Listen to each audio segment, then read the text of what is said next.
Beberapa individu bisa termasuk dalam kelompok yang mempunyai peningkatan resiko untuk menjadi penyakit ginjal kronik, walaupun tanpa kerusakan ginjal dan GFR masih dalam batas normal atau meningkat. Dengan demikian, pada setiap orang harus dicari apakah ada kemungkinan mempunyai peningkatan risiko untuk menderita PGK berdasarkan faktor-faktor klinis dan sosiodemografis. Faktor risiko terhadap timbulnya PGK tadi kan dibedakan berdasarkan faktor klinis dan sosiodemografis. Faktor klinis itu bisa berupa adanya diabetes atau hipertensi atau penyakit autoimun atau infeksi sistemik atau ada infeksi saluran kemih atau batu saluran kemih atau ada obstruksi saluran kemih bawah ya, atau faktor keganasan, faktor riwayat keluarga dengan PGK, faktor sembuh dari gagal ginjal akut, penurunan massa ginjal, kemudian terpapar terhadap obat tertentu atau berat badan lahir rendah. Kemudian faktor sosiodemografis itu bisa berupa usia lanjut, status minoritas pada kelompok dari suatu negara, atau terpapar terhadap beberapa kondisi kimiawi dan lingkungan, ataupun faktor pendidikan. Nah, untuk seseorang yang sudah ditetapkan ada peningkatan risiko mengalami penyakit ginjal kronik tersebut, tapi belum mengalami PGK, maka perlu dievaluasi seperti pengukuran tekanan darah, kreatinin serum, untuk mengukur GFR, kemudian rasio protein kreatinin atau rasio albumin kreatinin, kemudian pemeriksaan sedimen urin. Sedangkan evaluasi klinis untuk pasien tertentu itu tergantung dari faktor resiko, bisa dilihat dari hasil USG untuk pasien dengan gejala obstruksi saluran kemih atau infeksi atau riwayat keluarga penyakit ginjal polikistik, kemudian dievaluasi elektrolit serum, konsentrasi urin, dan juga keasaman urin. Nah, di sini sebagian besar untuk PGK mempunyai petanda dari kerusakan ginjal, yaitu adanya kelainan dalam komposisi darah atau urin atau adanya kelainan radiologis. Pada National Kidney Foundation itu menyebutkan pentingnya protein urea ini sebagai petanda kerusakan ginjal. Istilah protein urea menunjukkan adanya peningkatan ekskresi urin untuk albumin, protein spesifik yang lain atau protein total. Sedangkan istilah albuminuria itu secara spesifiknya menunjukkan adanya peningkatan ekskresi albumin di urin. Pasien dengan PGK harus dievaluasi untuk menentukan diagnosis atau jenis penyakit ginjal, kemudian kondisi komorbid, kemudian keparahan melalui penentuan derajat fungsi ginjal, lalu penentuan komplikasi yang berhubungan dengan derajat fungsi ginjal, penentuan resiko penurunan fungsi ginjal, dan resiko penyakit kardiovaskuler. Sedangkan untuk pasien ginjal kronik yang sudah ditetapkan sebagai penderita PGK itu perlu juga evaluasi laboratorium seperti pengukuran kreatinin serum, kemudian rasio protein kreatinin, kemudian pemeriksaan sedimen urin, juga pemeriksaan radiologis ginjal, serta elektrolit serum. Sedangkan untuk tata laksana terapinya, di sini terapi spesifik itu harus didasarkan pada diagnosisnya. Lalu evaluasi dan manajemen keadaan yang menyertai, kemudian memperlambat penurunan fungsi ginjal, kemudian mencegah dan terapi penyakit kardiovaskuler, mencegah dan juga terapi komplikasi dari penurunan fungsi ginjal, serta persiapan jika gagal ginjal terminal dan juga terapi dengan dialisis. Kemudian terapi suli fungsi ginjal dengan dialisis dan transplantasi ginjal jika muncul tanda dan gejala uremia. Kemudian ini jika pasien yang sudah ditetapkan menderita penyakit ginjal kronik itu harus dikembangkan suatu clinical action plan ya, berdasarkan stadium dari penyakit ginjal kronik.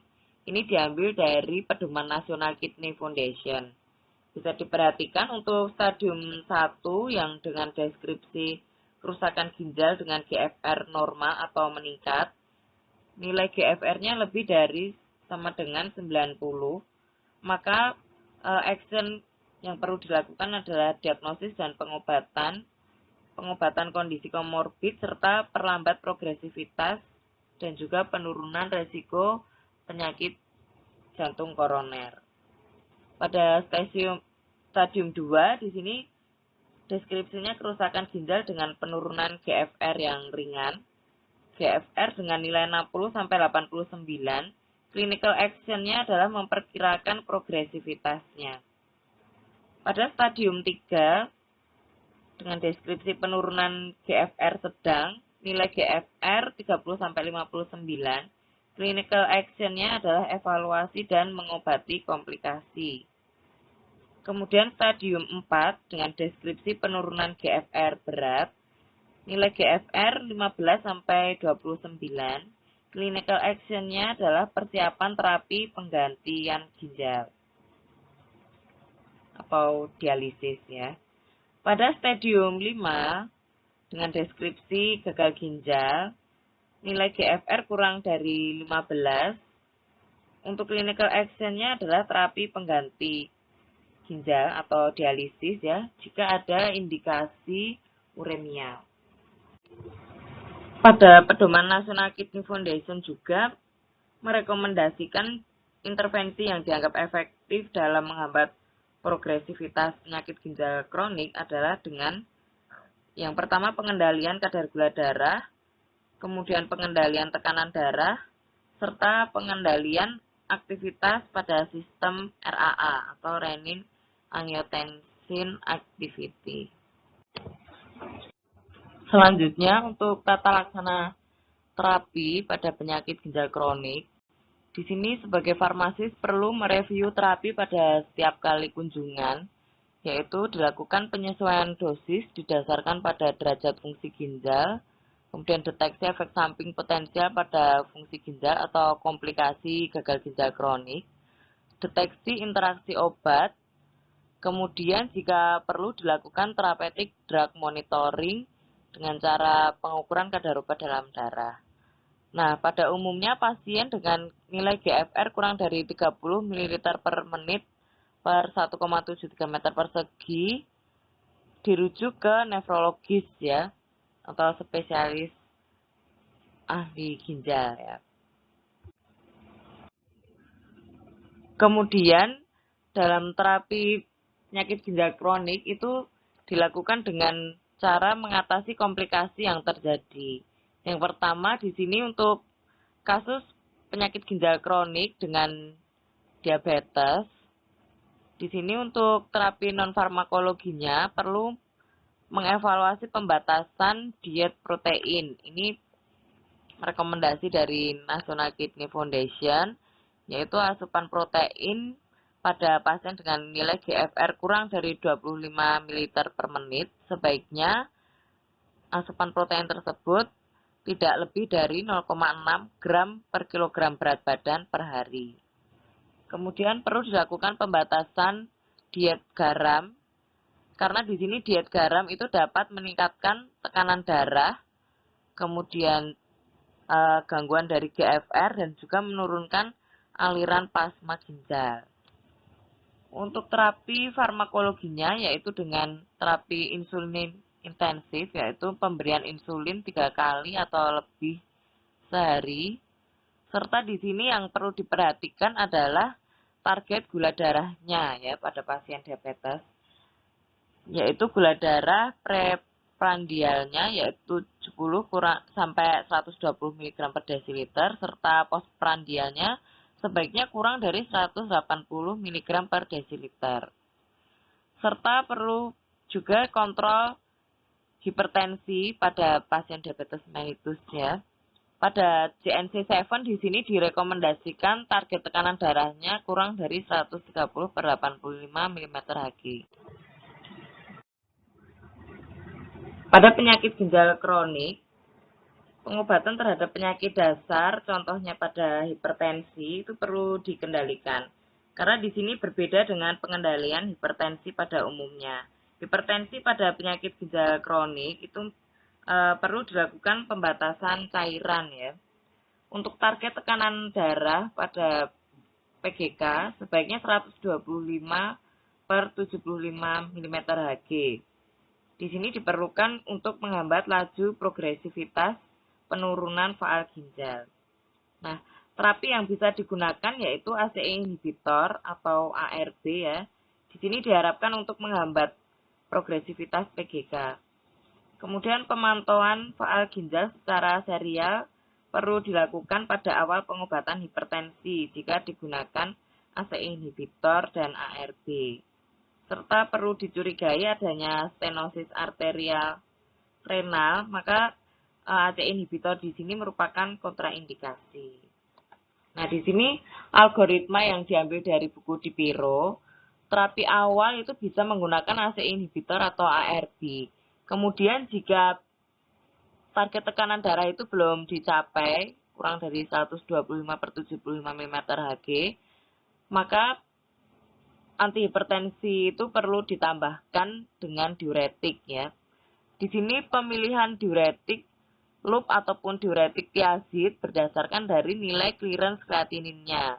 Jika nilai clearance kreatinin masih lebih dari 30 ml per menit, maka penambahan diuretiknya adalah diuretik tiazid. Jika kurang dari 30 ml per menit, maka diuretik yang dipilihkan adalah loop diuretik. Nah, di tahap selanjutnya, itu perlu dievaluasi target tekanan darahnya. Jika belum berhasil mencapai target, maka bisa ditambahkan dengan CCB. CCB yang long acting. Dan kadang di sini bisa ditambahkan beta blocker untuk kasus pasien yang juga punya angina pectoris ataupun gagal jantung atau aritmia. Kemudian selanjutnya dilakukan monitoring lagi target tekanan darahnya. Jika belum mencapai target tekanan darah, maka juga dievaluasi nadinya. Jika nadinya masih lebih dari sama dengan 84, maka antihipertensi bisa ditambahkan beta blocker ya.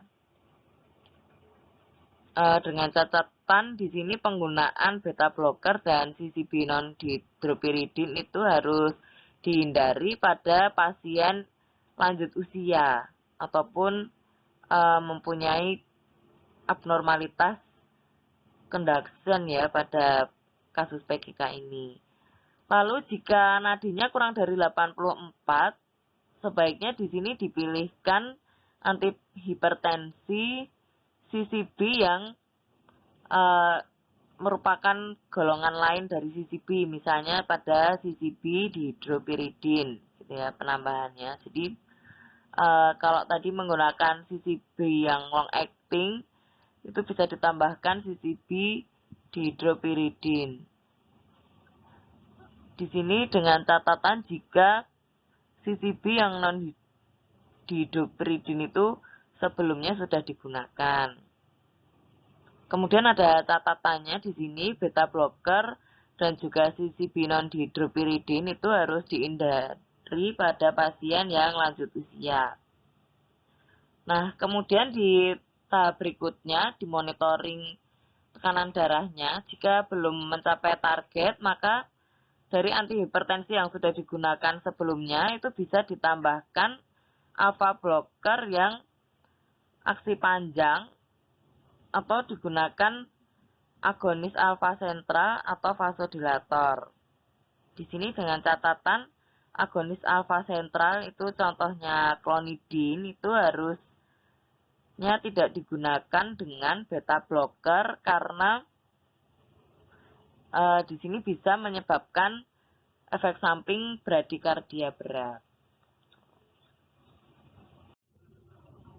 Selanjutnya, untuk evaluasi terapi pada penyakit ginjal kronik dengan diabetes, ya, di situ perlu dievaluasi adanya hiperlipidemia atau hipertensi, ya.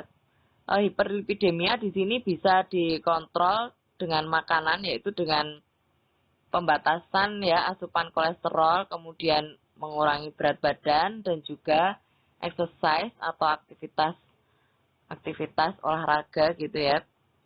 Nah, di sini bisa juga diberikan terapi farmakologinya dengan obat-obat penurun lipid. Kemudian juga perlu pembatasan asupan protein ya, maksimal 0,6 gram per kilogram berat badan per hari. Serta untuk memonitor protein urea, di sini perlu dimonitor 1 kali dalam setahun ya. Kemudian untuk monitor berikutnya ada mikroalbuminuria. Jadi jika di sini terdapat albuminuria, perlu dilakukan pengukuran ya selama 2 kali. Di sini jika kadarnya 30 sampai 300 mg per hari kadar albuminnya. Kalau kadar albuminnya lebih dari 300 mg per hari, itu perlu dilakukan pengukuran 1 kali. Ya, jika ada protein urea, maka sebaiknya diberikan ACE inhibitor atau ARB untuk terapinya.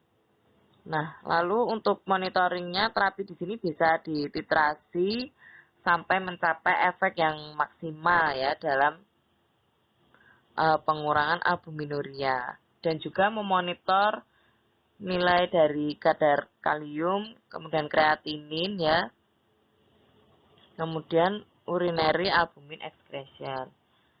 Nah, lalu untuk hipertensi di sini dilakukan modifikasi lifestyle berdasarkan DNC7 ya. Kemudian pengurangan tekanan darah sebaiknya kurang dari 130/85. Itu jika tidak ada protein urea. Jika ada protein urea, maka target tekanan darah kurang dari 125/75 mm/Hg. Kemudian pada pasien diabetes di sini juga perlu dilakukan kontrol metabolik yang buruk ya, sehingga perlu dikontrol kadar gula darahnya, sehingga harus dicapai targetnya kadar gula darah puasa yaitu 70 sampai 120 mg per desiliter. Nah, di sini untuk pengontrolan kadar gula darah sebaiknya bisa diberikan injeksi insulin yang insulin, maupun bisa diberikan insulin secara subkutan dengan pump. Kemudian untuk meminimalkan hipoglikemia, itu harus selalu dimonitor kadar gula darahnya. Paling tidak sehari itu 4 kali pengukuran kadar gula darah. Selanjutnya untuk tata laksana terapi pasien PGK yang non-diabetes, di sini secara non-farmakologi, dari penelitian meta-analisis ya, penurunan asupan protein pasien gangguan ginjal stadium ringan sampai berat itu dapat menunda onset terjadinya gagal ginjal terminal dan menurunkan kematian kurang lebih 40%. Kemudian secara non-farmakologi perlu dilakukan modifikasi diet pada penyakit ginjal kronik di sini, khususnya pasien dengan nilai GFR kurang dari 25 ml per menit per 1,73 meter persegi, itu dengan asupan protein maksimal 0,6 gram per kilogram berat badan per hari, ternyata signifikan menurunkan progresivitas penyakit ginjal. Nah, dari data penelitian, di situ penurunan penyakit ginjalnya kurang lebih 41% ya, per 0,2 gram per kilogram berat badan per hari dari asupan protein. Untuk diet rendah protein, tinggi kalori itu akan memperbaiki dari keluhan mual, kemudian menurunkan blood urea nitrogen, serta akan memperbaiki gejala dari penyakit ginjal kronik. Selain itu juga diet rendah protein dapat menghambat progresivitas penurunan faal ginjal. Serta untuk farmakologinya bisa dengan pengendalian tekanan darah dengan pemberian antihipertensi dan juga intervensi yang lain untuk membatasi progresivitas penyakit ginjal, yaitu dengan pemberian terapi hiperlipidemia dan juga terapi anti anemia. Selanjutnya, untuk evaluasi outcome terapi pada gangguan ginjal kronik non-diabetes, yaitu dengan memanajemen nutrisi. Manajemen nutrisi di sini yaitu pembatasan protein ya. Dievaluasi untuk serum kreatinin itu dengan target 1,2 sampai 2,5 mg per desiliter dan di sini untuk nilai GFR itu juga harus dievaluasi khususnya pasien dengan GFR 25 sampai 55 ml per menit ya. Kemudian jika nilai SCR sampai berkurang menjadi 1,2 mg per desiliter dan GFR di sini lebih dari 55 ml per menit, maka perlu diberikan asupan protein secara berlanjutan.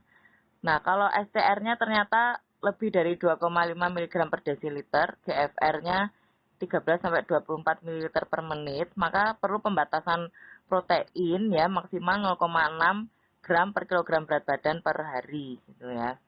Jadi di sini sampai diharapkan nilai SCR itu stabil ya. Kemudian kalau nilai SCR-nya di sini ternyata masih normal gitu ya, sebaiknya intake protein bisa diteruskan. Tapi kalau nilai SCR-nya di sini masih kurang ya, sebaiknya di sini ditambahkan intake protein gitu ya. Nah, sedangkan untuk nilai SCR yang mana tadi mengalami peningkatan atau terjadi penurunan nilai GFR, maka proteinnya itu harus dibatasi gitu ya, maksimal 0,8 gram per kilogram per berat badan. Lalu pada pasien PGK tanpa diabetes itu juga dilakukan manajemen tekanan darah ya, yang mana outcome yang diharapkan adalah tekanan darah kurang dari 130/85 mm Hg. Di sini jika tekanan darah belum dapat dicapai target, maka harus dilakukan modifikasi lifestyle ya. Jadi di sini untuk peningkatan tekanan darah yang lambat ya, kemudian untuk target tekanan darah yang dicapai ini lambat, kemudian sebaiknya dilakukan terapi farmakologi gitu ya. Nah, rekomendasinya adalah pemberian diuretik gitu ya. Diuretik itu jika ini terjadi retensi cairan atau ditandai dengan clearance kreatinin kurang dari 30 ml per menit. Maka diuretik yang bisa diberikan adalah yang loop diuretik. Gitu. Dan bisa juga ditambahkan dengan thiazida atau metolazone. Nah, jika kondisi pasien ini tekanan darahnya masih belum mencapai target ya, harusnya kan targetnya kurang dari 130/85 mm Hg. Jika belum dicapai, maka bisa penambahan antihipertensi, yaitu golongan beta blocker atau clonidine, minoxidil, atau alpha blocker. Jadi di sini pengkombinasian antihipertensi itu diharapkan bisa mencapai target tekanan darah. Kemudian memanajemen protein urea ya.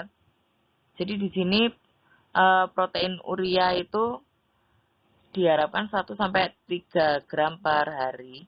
Nah, jika ada kasus protein urea di PGK ini, maka harus diterapi dengan antihipertensi seperti ACE inhibitor dan juga ARB.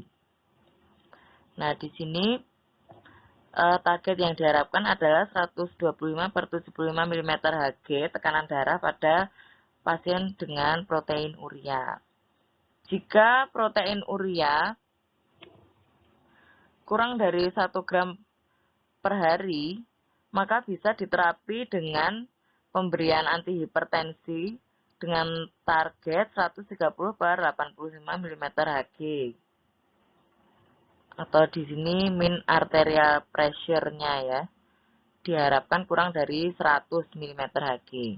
Lalu untuk protein urea yang lebih besar dari 3 gram per hari, maka di sini diharapkan terapi antihipertensi tersebut dengan target 125/75 mm Hg atau dengan mean arterial pressure-nya kurang dari 92 mm Hg. Ini dengan penggunaan ACE inhibitor.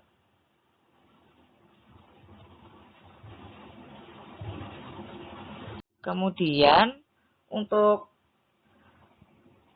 manajemen komplikasi gagal ginjal kronik, yang pertama manajemen hiperlipidemia.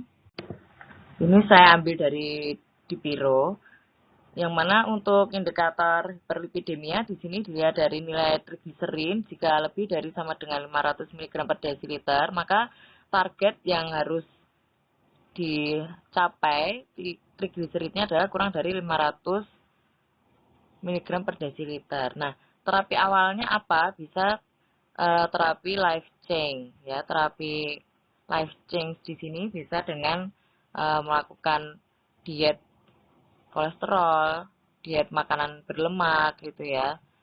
Nah, terapi modifikasinya dari terapi life change di sini bisa ditambahkan dengan fibrat atau niacin. Alternatifnya langsung diberikan fibrat atau niacin.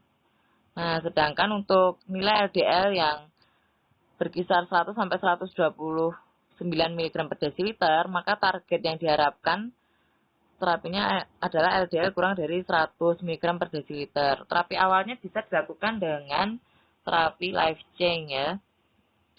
Di sini terapi modifikasinya dari perubahan gaya hidup itu bisa ditambahkan statin dengan dosis rendah. Alternatifnya selain tidak diberikan statin bisa dengan bile acid sequestran atau niacin.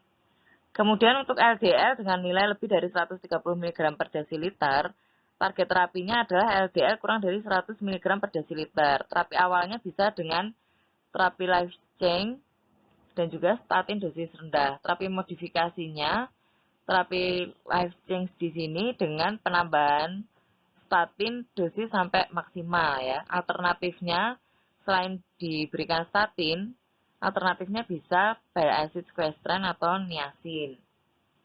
Kemudian jika nilai trigliserid lebih dari sama dengan 200 mg per desiliter dan juga data lab non-HDL lebih dari 130 mg per desiliter, maka target yang diharapkan adalah non-HDL ini kurang dari 130 mg per desiliter.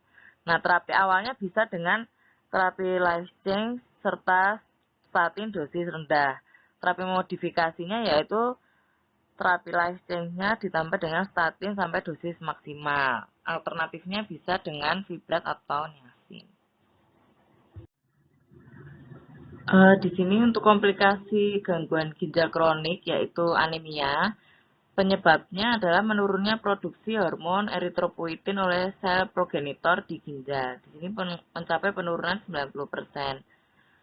Kondisi ini eritropoietin meningkat eksponen dengan penurunan hematrorit. Kemudian menurunnya lama hidup sel darah merah yang bisa menyebabkan uremia, defisiensi besi, kehilangan darah pada saat tes laboratorium. Nah, yang kita ketahui lokasi utama pembentukan eritropoietin itu pada orang dewasa adalah bagian ginjal. Dan juga sejumlah kecil eritropoietin bisa dihasilkan oleh hati dan juga beberapa hepatosit dan juga bisa fibroblast. Hati itu juga merupakan lokasi produksi eritropoietin, utama pada fetus dan juga neonatus. Kalau pada orang dewasa, eritropoietin lebih diproduksi di ginjal ya. Eritropoietin ini dibuat di sel fibroblastoid tipe 1 pada interstisium peritubuler pada korteks dan medula bagian luar ginjal. Normalnya ginjal itu memproduksi eritropoietin pada tingkat dasar yang rendah. Namun hal ini bisa meningkat akibat adanya anemia atau pada penurunan PO2 arteri.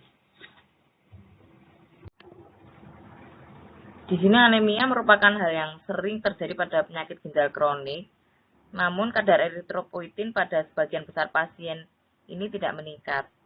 Pada penyakit ginjal kronik sering menyebabkan perubahan intersisial dan sel yang memproduksi eritropoietin tipe 1 menjadi lebih miofibroblastoid dengan kemampuan memproduksi eritropoietin yang lemah. Walaupun dapat terjadi destruksi pada sel yang memproduksi eritropoietin, masalah utamanya adalah kegagalan sel untuk memproduksi eritropoietin dalam jumlah yang cukup akibat adanya anemia. Kemudian faktor lain pada penyakit ginjal kronik dari anemia di sini adalah masa hidup sel darah merah yang lebih pendek, itu juga berkontribusi untuk anemia, yang biasanya di sini bersifat normositik atau normokromik. Kemudian penting juga untuk menyingkirkan defisiensi besi akibat asupan yang buruk atau kehilangan darah, dan juga menyingkirkan defisiensi folat, atau yang lebih jarang adalah defisiensi vitamin B12. Untuk kadar ferritin serum sebaiknya diukur untuk menyingkirkan defisiensi besi, tapi juga bisa meningkat palsu pada kondisi inflamasi. Kemudian untuk toksisitas aluminium pada kasus anemia mikrositik itu seperti pada defisiensi besi dapat menjadi masalah pada pasien yang menggunakan obat pengikat fosfat yang mengandung aluminium. Kemudian tujuan terapi anemia di sini yaitu meningkatkan kapasitas membawa oksigen serta menurunkan dyspnea, ortopnea, fatigue, mencegah konsekuensi jangka panjang yaitu left ventricle hypertrophy. Targetnya di sini Hb harus 11 sampai 12 gram per desiliter, hematokritnya 33 sampai 36%. Kemudian di sini untuk saturasi transferinnya yaitu 20 sampai 50% serta ferritin serumnya targetnya 100 sampai 800 nanogram per mililiter. Kemudian untuk evaluasi pasien pada kasus PGK dengan anemia, jika GFR kurang dari 60 ml per menit atau dalam stadium 3, kalau pada premenopause itu targetnya kurang dari 11 gram per desiliter. Sedangkan pada menopause dan juga laki-laki target HB-nya di sini adalah kurang dari 12 gram per desiliter. Kemudian dari anemia pada PGK ini perlu juga dievaluasi jika ada pendarahan atau defisiensi vitamin B12 ataupun adanya penyakit lain yang menyebabkan anemia seperti kondisi infeksi HIV. Kemudian perlu juga evaluasi jumlah sel darah merah, retikulosit, MCV, besi serum, TIBC, dan ferritin serum. Pada kondisi defisiensi besi itu kemungkinan terjadi anemia mikrositik yang ditandai dari nilai MCV yang turun. Sedangkan pada defisiensi vitamin B12 dan defisiensi folat, anemia yang terjadi adalah anemia makrositik dengan ditandai MCV-nya meningkat. Kemudian untuk saturasi transferin atau T-stat ini sama dengan besi serum per TIBC kali 100 ya untuk perhitungan saturasi transferin. Kemudian tata laksana terapi anemianya di sini secara non farmakologi sebaiknya asupan besi yang cukup. Kemudian secara farmakologi ini diberi terapi eritropoietik. Untuk terapi eritropoietik di sini pemberian secara subkutan itu bisa menghasilkan peningkatan kadar eritropoietin yang lebih stabil daripada yang pemberian secara intravena. Dan biasanya di sini terapi eritropoietik itu akan diberikan 1 sampai 3 kali dalam seminggu. Untuk eritropoietin itu dapat juga mempunyai efek samping hipertensi atau polisitemia, sehingga perlu pemeriksaan darah dan juga tekanan darah yang dilakukan setiap 2 minggu. Untuk dosis eritropoietin itu ditingkatkan bila ada perbaikan dalam 4 minggu ya. Jika target hemoglobinnya sudah tercapai, maka dosis eritropoietik itu dapat dikurangi. Kemudian pemberian suplemen besi. Di sini kadar besi perlu dipertahankan selama terapi eritropoietin dan juga ferritin. Untuk mempertahankan kadar ferritin, saturasi transferin, dan juga tampilan sel hipokromik pada sediaan apus darah, itu bisa digunakan untuk menunjukkan kadar besi. Respon yang baik terhadap terapi ini pertama kali ditunjukkan oleh peningkatan jumlah retikulosit.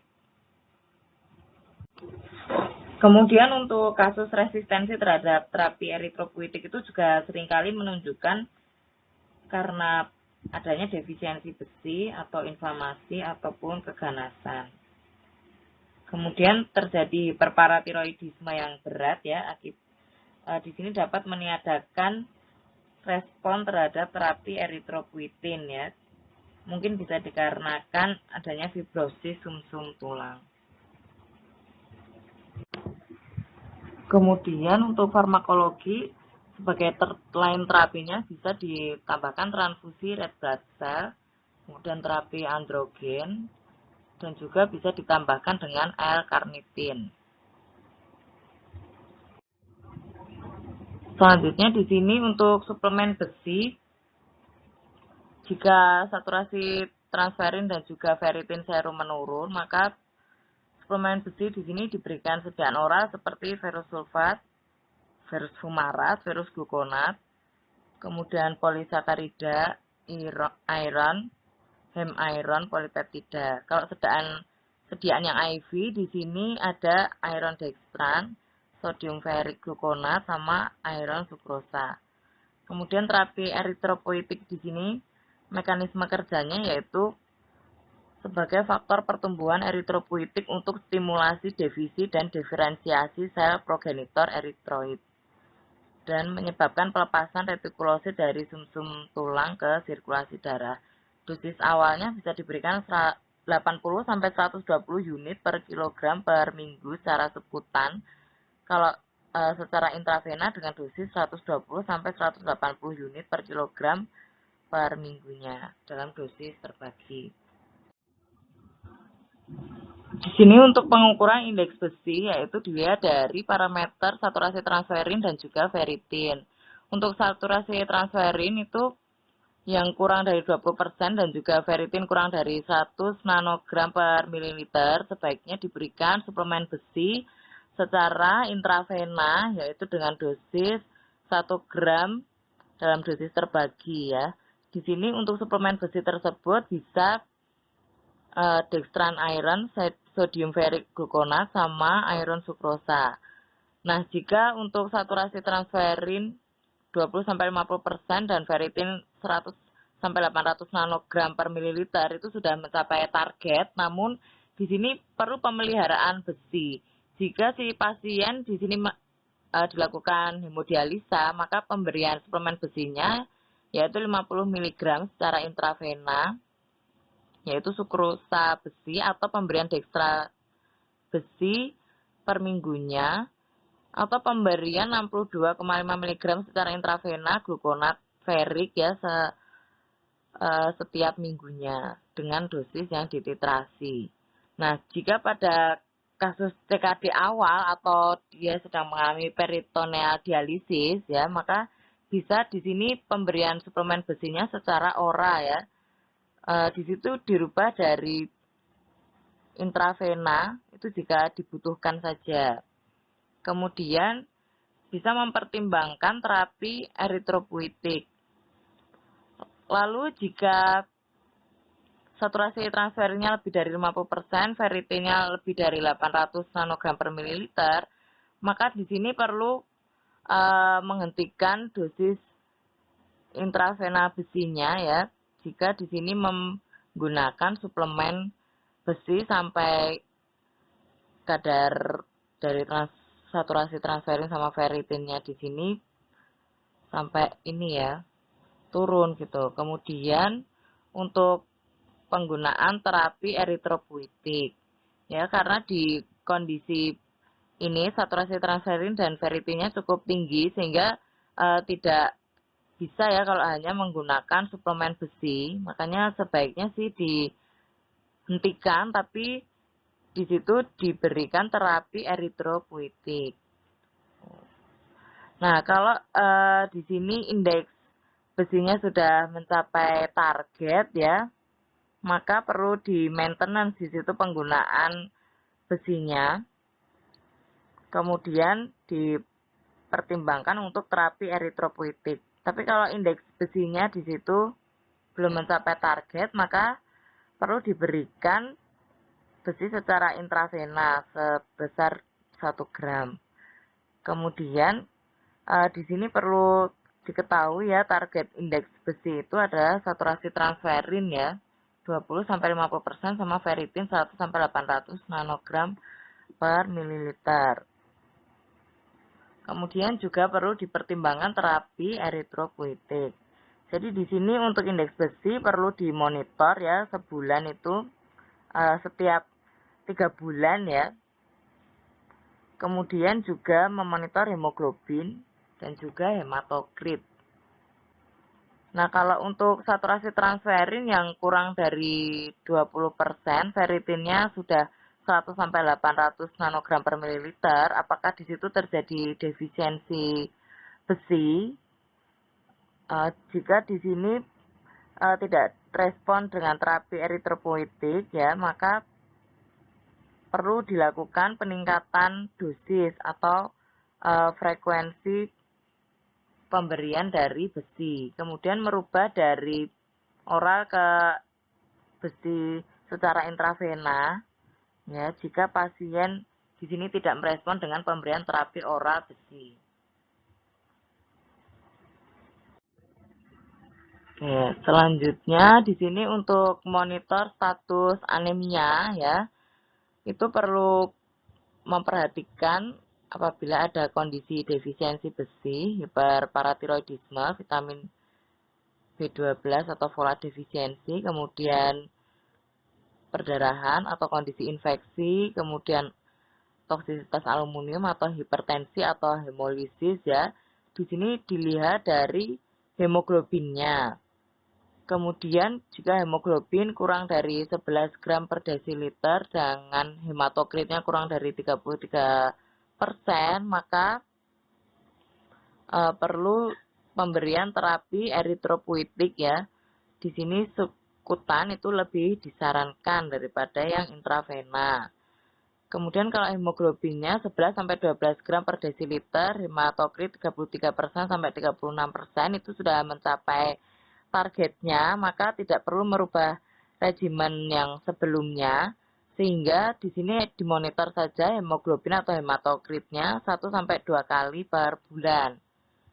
Kemudian kalau hemoglobin yang lebih dari 12 gram per desiliter dan hematokritnya lebih dari 36%, jika di sini dalam posisi masih diberikan terapi eritropoietin, maka dosisnya eritropoietin ini perlu dikurangi 25%. Nah, dari memonitor hemoglobin di sini, selanjutnya memonitor hemoglobin atau hematokrit ya, paling tidak 1 kali dalam seminggu sampai stabil. Kemudian mengukur hemoglobin atau hematokrit ini 1-2 kali per bulan. Kemudian juga mengadjust ya, mengatur dosis eritropoietik ini ya dalam waktu 3-4 minggu. Serta di sini memonitor juga indeks besinya ya setiap 3 bulan ya. Kemudian jika responnya ini buruk terhadap hemoglobin atau hematokrit ya, maka di situ apakah terjadi resistensi eritropoietik gitu ya. Kalau terjadi resistensi eritropoietik berarti ya harus mencari penyebabnya. Apakah di sini disebabkan oleh defisiensi besi atau hiperparatiroidisme gitu ya. Tapi kalau responnya itu bagus ya dimonitor terus ya hematokrit sama hemoglobinnya.